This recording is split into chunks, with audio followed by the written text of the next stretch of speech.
Rahimia Khan election کے موقع پر امن امان کو برقرار رکھنے کے لیے سٹی پولیس کی چاق و چوبند دستوں کا فلیگ مارچ۔ دیگر سرکل کی پولیس نے بھی ایس ڈی پی او کی قیادت میں فلیگ مارچ کیا۔ تفصیلات کے مطابق ڈی پی او رحیمیہ خان محمد اطہر وحید کی ہدایت پر الیکشن 2018 کے موقع پر امن امان کی صورتحال کو برقرار رکھنے کے لیے سٹی ایریا میں پولیس کے چاق و چوبند دستوں نے فلیگ مارچ کیا، جس کی قیادت circle police officer شید Ali Shah نے کے حوالے سے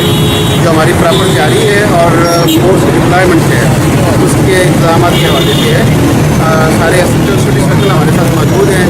اور پولیس کے سارے یونٹس جس میں ایلیٹ فورس بھی ہے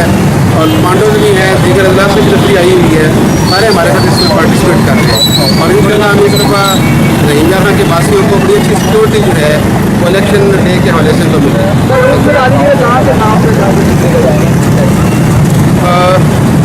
اس کا جو روٹ ہے یہ جہاں ہم کھڑے ہیں یہ سٹی پل ہے،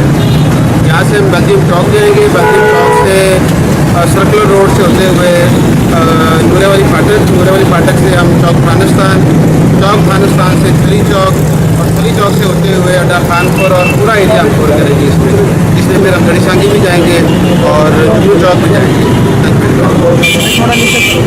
جبکہ سٹی سرکل کے تھانہ جات A division, B division, C division, airport, Aab Hayat police نے بھی اپنے ایس ایچ او کی قیادت میں فلیگ مارچ کیا۔ شرکت کی فلیگ مارچ تھانہ سٹی اے ڈویژن پل سے شروع ہو کر شاہی روڈ، بیلجیم چوک، لیورپول چوک، خانستان، شہباز پور روڈ، چک 72، بائی پاس روڈ، تھلی چوک، اڈا خانپور، اقبال نگر، تھانہ صدر، ڈی سی او آفس چوک، جگنو چوک، فوجی چھاونی چوک، پل دڑی سانگی، اڈا گلمرگ، وائرلیس پل، واپسی بیلجیم چوک سے ہوتا ہوا تھانہ اے ڈویژن سٹی پل پر اختتام پذیر ہوا۔ اس طرح ضلع کے دیگر سرکل پولیس آفیسر نے بھی فلیگ مارچ کر کے عوام الناس کے اندر احساس سے تحفظ پیدا کیا کہ پولیس فورس عوام کی جان و مال کے تحفظ، امن امان کو برقرار رکھنے اور ہر قسم کے حالات سے نمٹنے کے لیے فوری طور پر چوکس